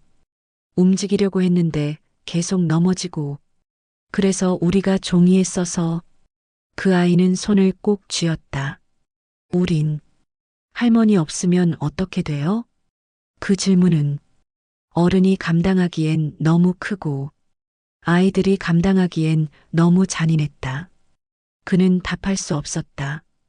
답할 수 있는 사람이 지금 숨을 벨리 붙들고 있는 할머니 한 명뿐이었기 때문이다. 그때였다. 창고 밖에서 누군가가 문을 두드리는 소리가 들렸다. 쿵, 쿵. 아무 말이 없었다. 단지 노크만. 아이들이 동시에 굳었다. 작은 아이는 손으로 입을 막았고 다른 아이는 본능적으로 이불 뒤쪽으로 숨었다. 정태수는 문 쪽으로 향했다. 노크는 점점 더 규칙적으로 울렸다. 쿵, 쿵. 어제 전화했던 낮은 목소리가 귀 안에서 다시 울리는 듯했다. 사장님, 너무 깊이 관여하지 마세요. 그 말이 지금 문 앞에서 울리는 소리와 묘하게 겹쳐졌다. 문틈 아래로 검은 그림자가 스쳐 지나갔다. 정태수는 한 발 더 다가갔다. 노크는 조용히 멈췄다. 그리고 낮은 목소리가 문 너머에서 들렸다. 안에 있죠. 그 목소리는 분명 어제 전화했던 그 남자였다. 아이들이 동시에 숨을 삼켰다. 정태수는 더 이상 피할 수 없다고 느꼈다. 지금 이 문을 열면 어떤 일이 벌어질지 몰랐다. 하지만 열지 않아도 위험은 이미 이 방까지 들어오려 하고 있었다. 그는 아주 천천히 문 손잡이를 잡았다. 그리고 문이 열리기 직전 뒤에서 그녀의 목소리가 들렸다. 아주 약한 그러나 분명한 목소리. 태수 사장님. 그는 몸을 돌렸다. 그녀가 눈을 뜨지 못한 채 말했다. 열지 마요. 그 말이 떨어진 순간 문 밖의 남자가 조용히 말했다. 문 안 여시는군요. 그리고 부드럽지만 차갑게 한마디 덧붙였다. 좋습니다. 그럼 내일 다시 오겠습니다. 발자국 소리가 멀어졌다. 골목의 기척이 사라질 때까지 모두 숨을 참고 있었다. 문 밖이 완전히 조용해진 뒤 정태수는 손을 떨며 문을 바라보았다. 오늘 그녀와 아이들만 위험한 게 아니었다. 이제 그도 이 방의 일부가 되어버린 것이다. 그리고 그녀는 그 사실을 알고 있었다. 그래서 마지막 힘으로 말했다. 열지 마요. 그녀의 숨은 너무 약해져 있었다. 그러나 말 한마디 한마디는 놀라울 만큼 강했다. 태수 사장님, 이제 진짜 조심해야 해요. 정태수는 그 말의 의미를 이해하지 못했지만 그녀의 표정은 단 한 가지를 말하고 있었다. 이제부터는 누군가가 움직인다. 그리고 그 누군가는 그녀를 지키는 사람이 아니라 그녀를 지켜보고 있던 사람이었다. 그녀는 마지막으로 아이들 쪽으로 손을 뻗었다. 손끝이 허공을 가르며 떨렸다. 아이들, 오늘 옆에 있어줘요. 정태수는 고개를 끄덕였다. 그녀의 숨은 점점 더 얇아지고 더 느려지고 더 간신히 이어지고 있었다. 오늘 밤을 넘기기 어렵다는 예감이 그의 가슴에 차갑게 내려앉았다. 그리고 그는 마지막 결정을 내렸다. 어르신, 제가 오늘 여기 같이 있겠습니다. 그녀는 그 말에 아주 미세하게 웃었다. 고마워요. 그 미소는 짧았지만 평생 잊히지 않을 온기의 흔적이었다. 그리고 그날 밤 정태수는 처음으로 깨달았다. 오늘부터 24.8의 무게는 그녀가 아니라 자신의 무게가 되었다는 것을. 창고 안은 밤이 되자 더 축 처졌다. 바깥 골목의 바람소리가 신문지 틈을 스치며 낡은 벽을 구슬리듯 흔들었다. 전기 스탠드 하나가 간신히 방을 비추고 있었지만 그 빛마저 중간중간 깜빡이며 약해졌다. 정태수는 창고 문 옆에 오래된 의자를 끌어다 놓고 앉았다. 아이들은 이불 아래에서 서로의 온기에 의지한 채 작게 숨을 고르고 있었다. 가장 어린 아이는 이미 울음을 참다 지쳐 잠들었고 두 명은 잠들지 못한 채 할머니를 바라보고 있었다. 그녀는 여전히 누워 있었다. 어깨가 희미하게 흔들렸지만 숨은 너무 얇아서 어긋나기라도 하면 사라질 것 같았다. 정태수는 그녀의 손을 한 번 더 잡았다. 차가웠다. 오후보다 더 차가웠다. 어르신, 조금만 버티십시오. 지금 병원 가야 합니다. 그녀는 천천히 눈꺼풀을 떨었다. 눈을 완전히 뜬 것이 아니라 그저 의식이 남아있다는 것을 알리려는 움직임. 안 돼요. 그 말은 더 이상 설득이 아니라 남은 의지를 다 짜내 말하는 부탁에 가까웠다. 아이들, 지금 나오면 다 흩어져. 그러고는 다시 숨이 가빠졌다. 그녀의 가슴이 얇게 들썩이고 내려앉았다. 정태수는 이 말을 막을 수 없다는 걸 알았다. 그녀에게 아이들은 아들이 떠난 뒤 남겨진 마지막 이유이자 삶의 연장선. 그녀는 죽음을 두려워하는 게 아니라 아이들이 헤어지는 걸 두려워하고 있었다. 시간이 한참 흘렀다. 밤은 깊어졌고 아이들의 숨소리만 방 안에서 희미하게 이어졌다. 그때 갑자기 창고 문이 탁 하고 흔들렸다. 아이들 세 명이 동시에 일어났다. 어둠 속에서 눈동자가 크게 반짝였다. 정태수는 조심히 일어나 문 쪽으로 다가갔다.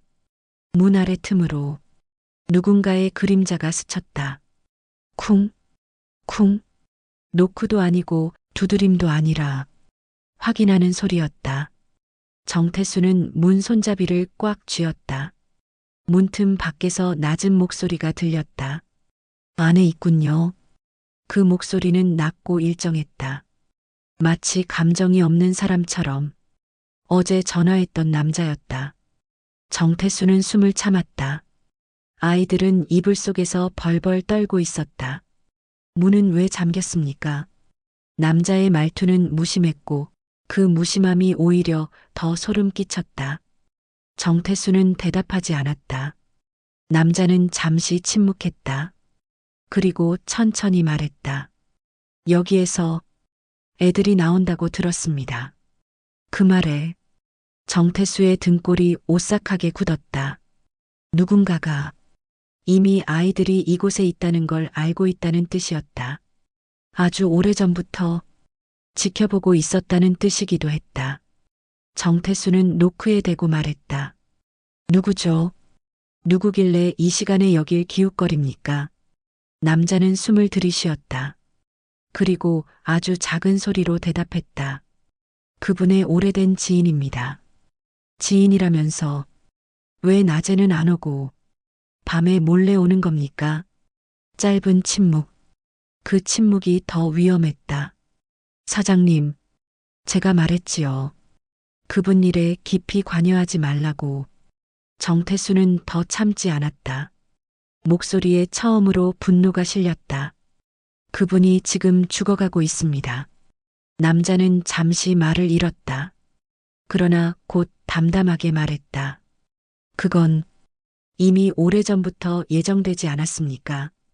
그 찬란한 무심함이 정태수의 안쪽에서 뭔가를 폭발시켰다. 예정? 사람이 죽는 걸 예정이라고 말하는 겁니까? 남자는 짧게 중얼거렸다.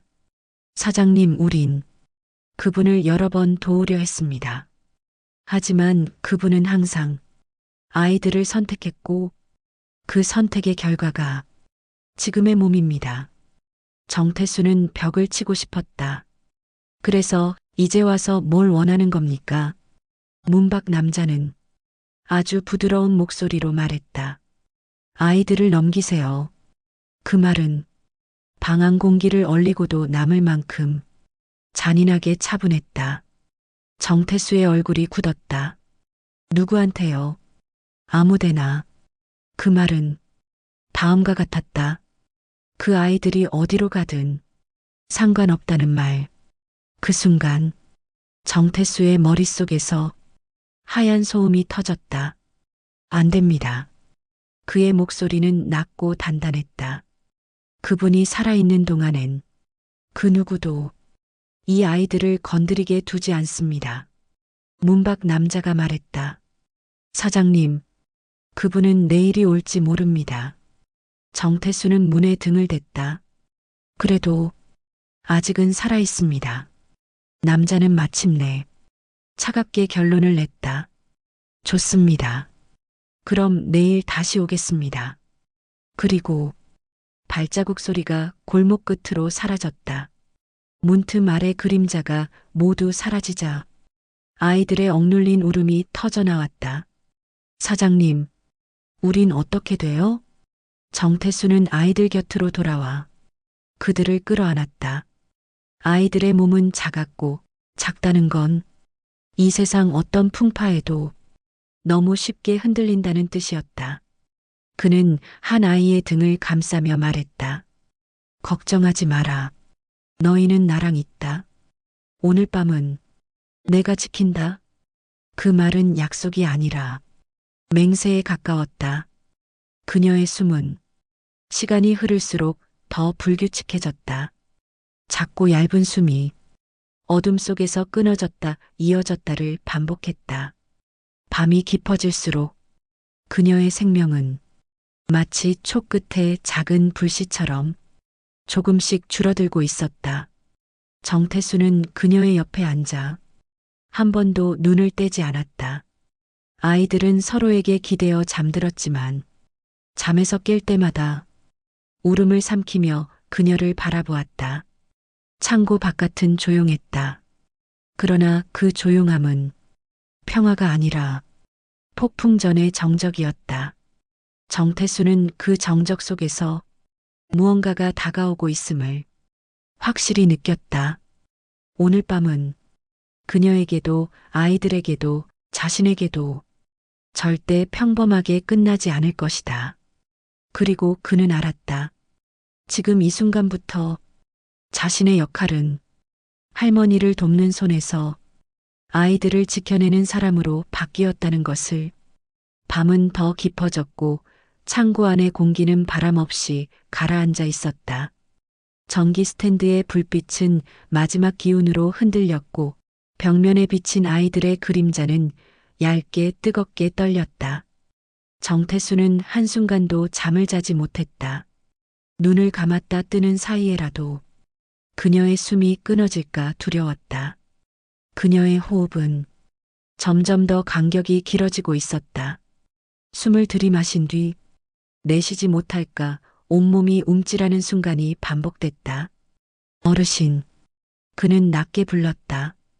대답은 없었다. 하지만 그녀의 눈꺼풀이 아주 미세하게 떨렸다.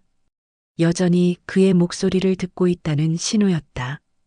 이불 속에서 아이 하나가 몸을 비틀었겠다. 눈에는 눈물이 고여 있었고 입술은 하얗게 말라 있었다. 사장님, 할머니 괜찮아요? 정태수는 잠시 대답을 못했다. 거짓말은 아이들에게 위로가 되지 않을 것이고 진실은 아이들의 마음을 무너뜨릴 것이다. 괜찮게 만들 겁니다. 그가 조용히 말했다. 그 말은 사실이 아니었지만 아이를 진정시키기 위한 최소한의 숨결이었다. 그때였다. 창고 바깥에서 기척이 들렸다. 발자국 소리. 어제보다 빠르고 오늘 낮보다 무겁고 누군가가 숨을 참고 다가오는 부드러운 긴장.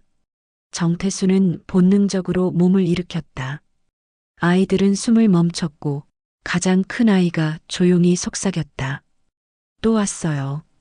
창고 문 손잡이가 아주 천천히 그러나 분명하게 움직였다. 철, 문을 여는 소리였다. 노크도 없었다. 경고도 없었다. 잠그셨군요. 문 밖에서 들리는 낮은 목소리. 그 남자였다. 정태수는 문을 등지고 서며 말했다. 나가십시오. 남자가 조용히 말했다. 사장님, 이건 부탁이 아닙니다. 아이들한테 접근하지 마십시오. 그분 상태가 어떤지 압니까? 문 너머의 목소리는 마치 오래전부터 알고 있었다는 듯 상황을 정확히 짚어내고 있었다. 그분은 오늘 밤을 넘기기 어려울 겁니다. 정태수의 손이 문손잡이를 더 세게 잡았다. 그럼 더더욱 아이들을 건드리면 안 됩니다. 남자는 숨을 내쉬었다. 사장님, 우리는 그분이 죽기 전에 아이들을 정리해야 합니다. 정리. 그 한 단어가 정태수의 등을 씻게 했다. 정리라니요. 사람을. 남자는 말을 끊었다. 사장님이 감당 못할 이야기입니다. 정태수는 한 발 앞으로 나갔다. 제가 감당할 겁니다. 그러니 문에서 떨어지십시오. 남자는 잠시 침묵했다. 그리고 아주 조용히 말했다. 사장님, 지금 열지 않으면 우리도 방법을 바꿀 수밖에 없습니다. 그 말은 협박이었다. 그리고 동시에 예고였다. 정태수는 더는 말할 필요가 없었다. 그는 손바닥으로 문을 밀어 고정하고 뒤로 돌아 아이들을 보았다. 아이들의 눈은 겁과 충격과 눈물로 젖어 있었다. 잠시 후 문 밖의 발자국이 멀어졌다. 2명, 혹은 3명, 여러 명의 발소리가 얽혀 있었다. 정태수는 그들의 존재가 단순한 지인이 아니라는 걸 확실히 느꼈다. 문 바깥이 조용해지고 시간이 조금 흘렀을 때 그녀의 숨이 갑자기 크게 흔들렸다. 어르신. 정태수는 급히 다가가 그녀를 붙들었다. 그녀의 손이 헛집듯 공중을 떠돌았다. 입술이 떨리고 눈꺼풀이 위아래로 힘없이 흔들렸다. 사장님? 그녀가 그를 찾았다. 흐르는 듯한 목소리로. 저 여기 있습니다. 그가 손을 잡았다. 그녀는 숨을 들이마시려 했지만 숨이 제대로 들어오지 않았다. 몸이 크게 한번 떨리고 이윽고 얇은 신음이 터졌다. 아프세요? 어르신, 지금 바로. 그녀가 그의 손을 꽉 잡았다. 죽어가는 사람의 힘이 아니라 마지막 순간을 붙잡는 사람의 힘이었다. 다가면 안 돼요. 그녀는 아이들이 보고 있다는 걸 알았다. 그래서 그들의 눈앞에서 포기하지 않으려 했다. 나 지금 가면 그녀는 아이들을 바라봤다. 얘들, 갈 곳 없어져. 아이들은 울음을 참지 못하고 그녀 곁으로 달려들었다. 할머니 가지 마요. 우리 같이 있을게. 할머니 제발. 그녀는 아이들의 머리를 어루만지려 하지만 손이 너무 떨려 제대로 닿지 않았다. 그러다 갑자기 몸이 크게 경련했다. 숨이 끊어질 듯 흔들렸다. 정태수는 그녀의 등을 받치며 외쳤다. 어르신, 숨 쉬세요. 어르신. 그녀는 눈을 크게 떴다. 그리고 짧고 얇은 말이 입술 사이에서 떨어졌다. 사장님, 저 가기 전에. 그녀는 최후의 힘으로 아이들을 가리켰다. 제발, 아이들, 지켜주세요. 그 말이 그녀가 세상에 남기는 마지막 부탁처럼 들렸다. 정태수는 눈을 감고 그녀의 손을 잡았다. 지키겠습니다. 그녀의 눈가에 눈물이 맺혔다. 한 방울, 두 방울, 그리고 작은 숨이 끊어질 듯 떨어졌다. 고마워요. 그 마지막 단어가 사라지자 그녀의 몸이 완전히 힘을 잃었다. 아이들은 울음을 터뜨렸다. 창고는 마치 누군가 시간의 끈을 끊어놓은 듯 침묵과 울음만이 남았다. 정태수는 그녀의 손을 천천히 놓았다. 그리고 자신이 방금 한 약속이 단순한 말이 아니라 삶 전체를 바꾸는 결정이 되었음을 천천히 깨달았다. 이제 그는 아이들을 지켜야 한다. 할머니가 지키려 했던 모든 것을 그녀 대신 지켜야 한다. 그리고 이제 그 사실을 알아챈 사람들이 있었다. 창고 바깥 어둠 속에, 골목의 끝 어딘가에, 문 밖에서 노크를 멈추지 않던 그들. 오늘 밤 그들은 물러났지만 내일은 달라질 것이다. 정태수는 창고 문을 바라보았다. 그 문은 이제 단순한 문이 아니라 세상과 그 아이들을 가르는 마지막 경계였다.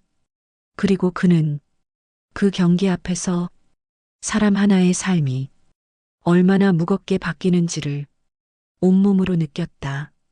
남항의 겨울바람은 매섭게 차가웠지만 시장 골목 안쪽은 이상하리만큼 따뜻했다. 이른 아침부터 스티로폼 박스들이 줄지어 쌓였고 상인들의 손끝에서는 연어가 반짝이는 비늘을 흩날리며 썰려 나갔다. 그날 이후 시장의 하루는 조금 달라졌다. 정태수는 늘 하던 대로 새벽 3시에 문을 열었지만 칼을 들기 전 잠시 두 손을 모으곤 했다. 그는 이제 예전처럼 장사를 하는 사람이 아니었다. 누군가의 마지막 뜻을 이어가는 사람이라는 걸 그는 매일 오후 이시마다 실감했다. 그날도 어김없이 리어카가 골목 입구에서 모습을 드러냈다. 하지만 손잡이를 쥔 이는 윤복자가 아니었다. 그녀가 병원에 입원한 후 시장 사람들은 돌아가며 리어카를 밀고 있었다. 하루는 정육점 병국이, 또 하루는 과일가게 이씨가, 그리고 오늘은 젊은 청년 민준이었다. 리어카 위에는 정성껏 포장된 연어회 24.8kg가 불고기, 과일, 반찬, 김치가 차곡차곡 쌓여 있었다. 민준아, 저쪽 냉장고까지 조심해서 실어라. 태수는 손에 낀 비닐장갑을 벗으며 말했다. 민준이 고개를 끄덕였다. 사장님, 할머니 병원에서 연락 왔어요. 오늘은 상태가 좀 좋아지셨대요. 그 한마디에 시장 사람들의 표정이 환해졌다. 김씨 아주머니는 바로 옆에서 고개를 끄덕이며 손등을 닦았다. 그래야지 그분이 아니었으면 우린 아직도 그걸 몰랐을 거야. 그녀의 목소리는 낮고 따뜻했다. 누군가를 의심하는 일보다 누군가를 믿는 일이 훨씬 더 큰 용기를 필요로 한다는 걸. 이 시장의 사람들은 이제 알고 있었다. 오후 2시가 되자 시장 사람들은 자발적으로 모였다. 리어카는 이제 단 한 사람의 것이 아니라 남항수산시장 전체의 상징이 되어 있었다. 각자의 자리에서 일하던 이들이 잠시 일을 멈추고 리어카 앞에 놓인 기범이의 나눔 냉장고로 다가왔다. 그 냉장고는 단순한 철제 박스가 아니었다.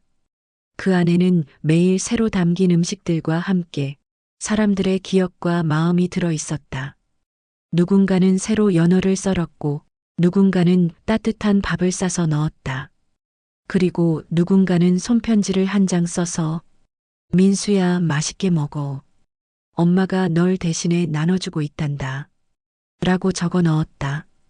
태수는 냉장고 문이 닫힐 때마다 그 안에서 나는 슥하고 잠기는 소리가 마치 기도 소리처럼 들렸다. 그날 저녁 태수는 병원으로 향했다. 병실 문을 열자 하얀 빛이 그를 감쌌다. 윤복자는 여전히 침대에 누워 있었지만 그의 눈동자는 맑았다. 사장님, 시장은 잘 있죠?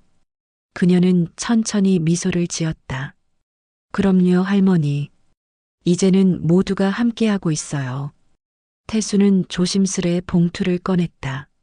안에는 오늘 시장에서 찍은 사진 몇 장이 들어 있었다.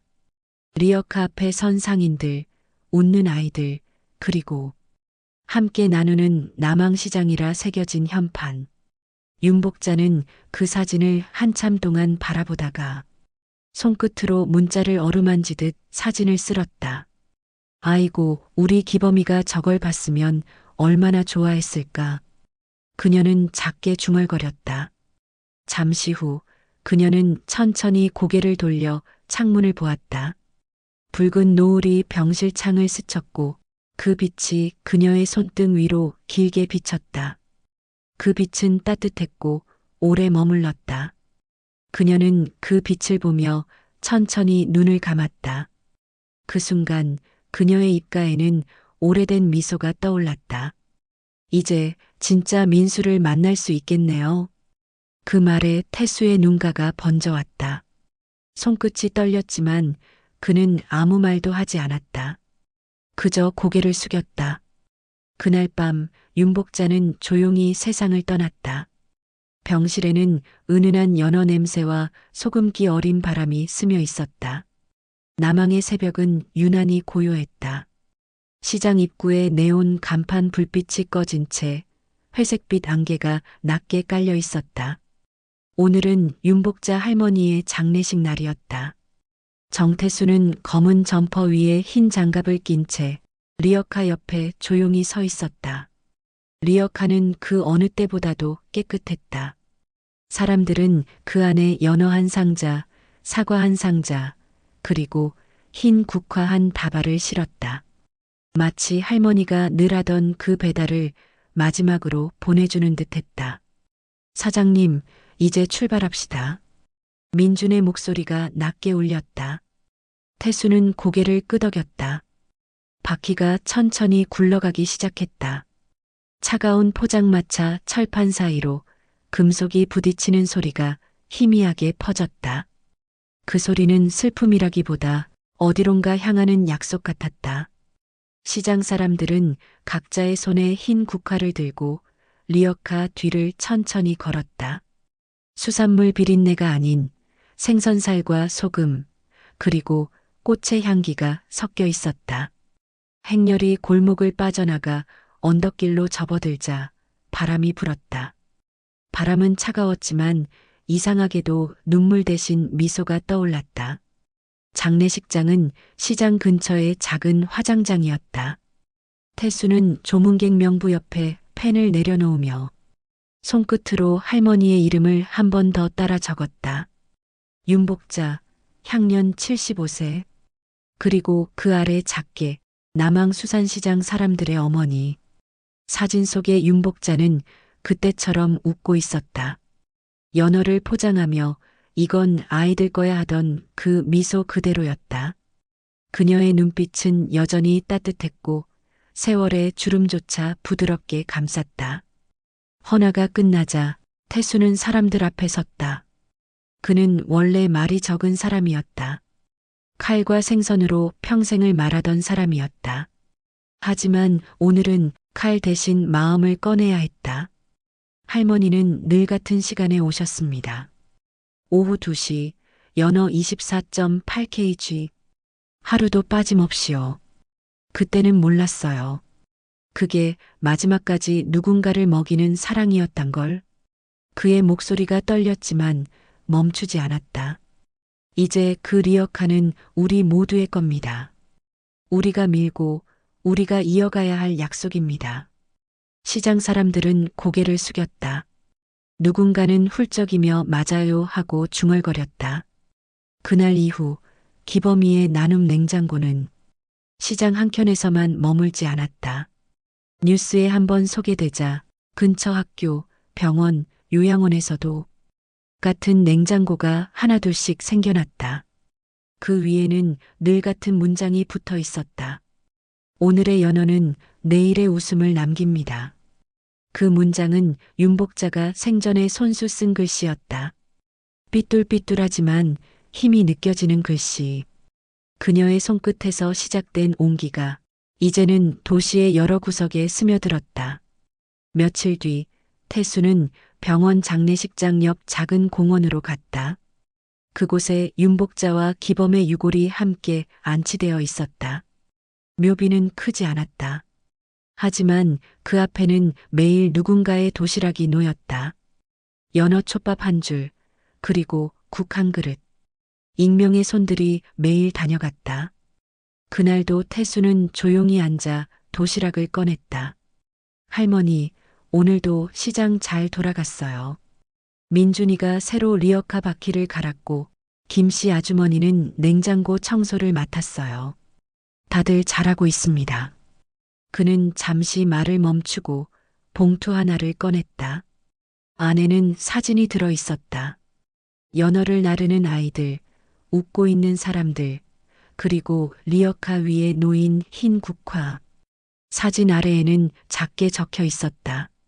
함께라면 나눔은 사라지지 않는다. 그는 사진을 묘비 옆 돌에 조심스레 끼워 넣었다. 그리고 고개를 들었다. 하늘은 늦겨울의 파란빛을 머금고 있었다. 그 속에 2개의 작은 별이 나란히 떠 있었다. 기범과 복자, 2사람의 이름처럼. 바람이 불었다.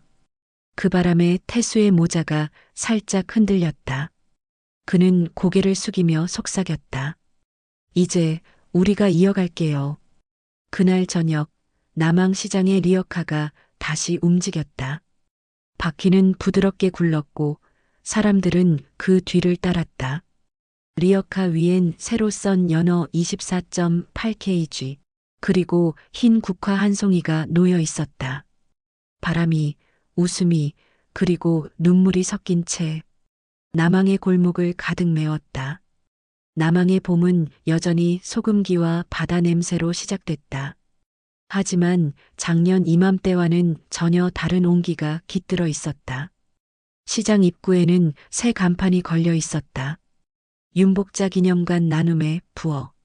낡은 창고 하나를 개조해 만든 이곳은 매일 오전 11시부터 오후 2시까지 문을 열었다. 누구나 들어올 수 있고 누구나 식사할 수 있는 공간이었다. 정태수는 여전히 새벽 3시에 시장 문을 열었다. 습관처럼 칼을 갈고 손을 씻고 연어를 썰었다. 그날의 첫 손님은 시장의 노숙인 한 명이었다. 태수는 말없이 연어 덩어리를 얇게 썰어 종이 포장에 담았다. 오늘 건 특별히 기념관으로 가는 거야. 그가 건네자 노숙인은 고개를 숙였다. 할머니 덕분에 저도 매일 먹습니다. 그분 아직도 여기 계신 것 같아요. 그 말에 태수는 미소를 지었다. 사실 그도 가끔 그런 느낌을 받곤 했다. 새벽의 어스름 속에서 시장을 청소하다 보면 뒤에서 사장님, 오늘 것도 싱싱하죠? 하고 익숙한 목소리가 들리는 듯했다. 그때마다 그는 뒤돌아보지만 거기엔 언제나 바다 안개만이 있었다. 오후 2시 시장 한복판에 다시 리어카가 섰다. 이제는 어린 학생들이 직접 그 손잡이를 잡고 있었다. 학교 자원봉사 동아리 복자회였다. 그들은 주말마다 시장으로 와 리어카에 음식을 싣고 근처 쉼터와 고아원으로 배달했다. 그 이름은 누구도 지시하지 않았지만 모두가 자연스럽게 그렇게 불렀다. 민주는 이제 대학생이 되어 있었다. 그는 리어카 손잡이를 잡으며 말했다. 사장님, 오늘은 기념관에서 아이들 생일 파티 있대요. 연어 솥밥이랑 케이크도 준비했대요. 태수가 웃으며 대답했다. 그래, 그럼 오늘도 24.8kg 맞춰야겠네. 리어카는 다시 바퀴를 굴리며 골목을 빠져나갔다. 태수는 그 모습을 보며 잠시 하늘을 올려다봤다. 햇살이 유리지붕에 반사되어 작년에 그 병실 창문을 닮은 빛을 만들었다. 그는 속으로 중얼거렸다. 할머니, 약속 지켰습니다. 이 시간만큼은 여전히 당신의 세상이에요. 그날 저녁 시장 입구의 기념관 안에는 사람들의 웃음소리와 아이들의 노래가 울려 퍼졌다. 오늘은 연어가 너무 맛있어요. 할머니가 천국에서도 보고 계실 거야. 그 말에 태수는 문 밖에서 조용히 미소를 지었다. 창문을 통해 새어나온 불빛이 바다 안개 위에 번지며 남항의 골목을 주황빛으로 물들였다. 그 빛은 마치 연어의 살결처럼 뜨겁고 따뜻하게 흔들렸다. 바람은 남항 언덕을 천천히 지나갔다. 봄비가 한 차례 쓸고 간 다음이라 공기에는 흙냄새와 바다 냄새가 동시에 묻어 있었다. 윤복자의 묘비 앞에는 누렇게 바랜 봉투들이 가지런히 놓여 있었다. 비닐로 덮인 그 위에는 새 국화가 한 송이, 그리고 작은 나무 명패 하나. 기범이의 나눔 냉장고 영원히 따뜻하게. 그날 시장을 오가던 한 소녀가 언덕길을 올랐다. 교복 상의에 민서라는 이름표가 달려 있었다. 그녀는 조심스레 봉투를 내려놓았다. 편지 봉투엔 연한 파란 글씨로 이렇게 쓰여 있었다. 할머니, 저는 민서예요. 저희 엄마가 작년에 병원비 때문에 일을 못하셨을 때 시장에서 밥을 얻어 먹었어요. 그날 처음으로 연어를 먹었어요. 그 맛을 잊을 수가 없어요. 저도 크면 누군가의 밥이 되고 싶어요. 민서는 편지를 묘비 아래 돌틈에 끼워 넣고 작게 인사했다. 감사합니다, 할머니. 그리고 천천히 내려갔다. 그날 오후 정태수도 그 언덕에 올랐다. 손에는 작은 나무 상자가 들려 있었다. 그 안에는 오래된 사진 한 장, 그리고 누렇게 바랜 명함 한 장. 사진 속에는 윤복자, 기범, 그리고 젊은 시절의 태수가 함께 웃고 있었다. 그는 상자를 묘비 앞에 조용히 내려놓았다. 그리고 입술을 떼었다. 할머니, 1년이 지났어요.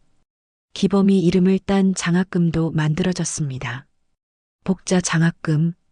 아이들이 그걸로 학교에 다니고 있어요. 저는 여전히 이 칼로 연어를 썰고 있고요. 그는 잠시 말을 멈추고 바람을 한 모금 들이마셨다. 바람이 얼굴을 스쳤다.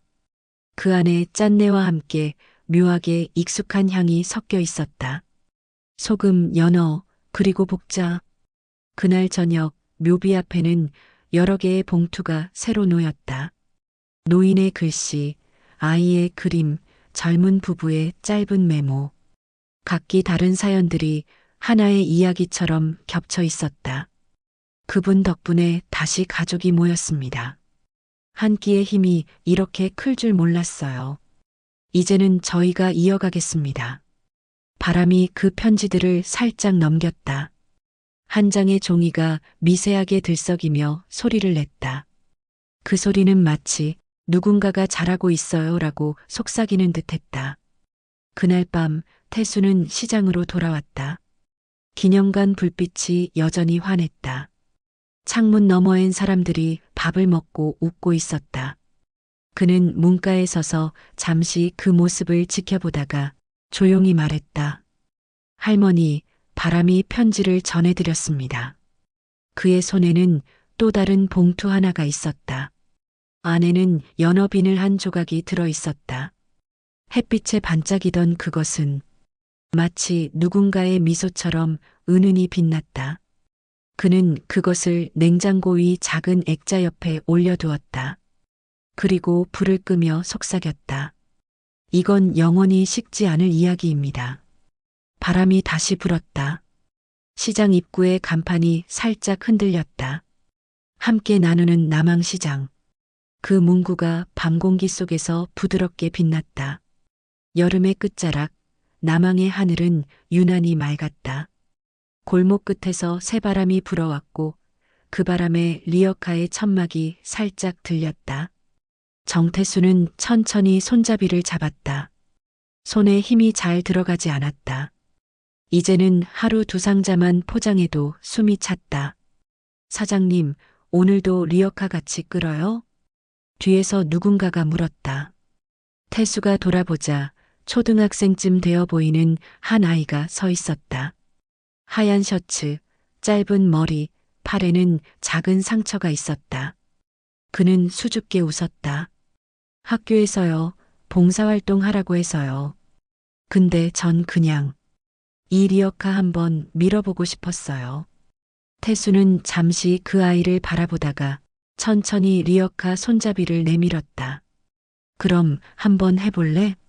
아이의 두 손이 손잡이를 잡았다.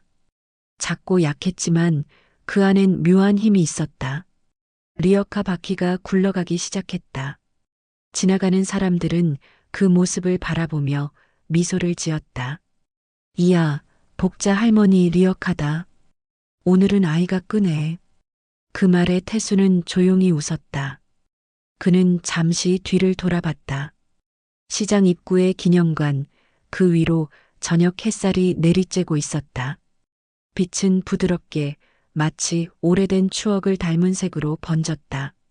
태수는 속삭였다. 이제 내 차례는 끝났나 봅니다. 아이의 리어카는 조금씩 멀어져 갔다. 그 위에는 오늘도 연어 24.8kg 실려 있었다.